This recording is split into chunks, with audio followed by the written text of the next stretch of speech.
to Intermediate Level English Language Arts. Hi guys, and welcome to English Language Arts Grade 6. Our topic for today would be recognizing and using transitive and intransitive verbs. Okay, so action verbs, they have two forms. Basically, you have transitive and intransitive verbs. What are these? A transitive verb, guys, these are verbs that cannot stand alone and that they need a direct object. So they cannot stand alone and they need a direct object. As for intransitive verbs, these are verbs that can stand alone and they do not need a direct object. Here's some examples, right? So transitive verbs, we have the boy gave his lunch away. Gave there is a transitive verb. Why? Because it can't stand alone. You can't just say the boy gave. Gave what?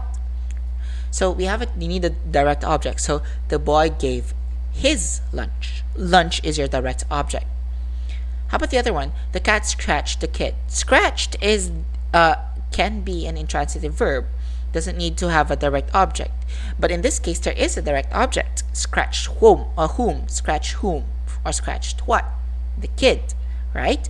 Therefore, even if the verb can stand alone, right? If there is a direct object, it becomes a transitive verb. All right? Next, intransitive verbs. My dad sang. You don't need to know what song your dad sang, right? So, therefore, sang is actually an intransitive verb. Unless you have a verb a direct object after it, then it becomes a transitive verb.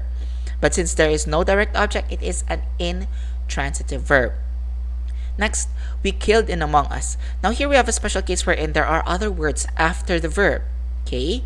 But are these words after the verb, are they direct objects? Killed whom? Doesn't say. Killed what? It also doesn't say.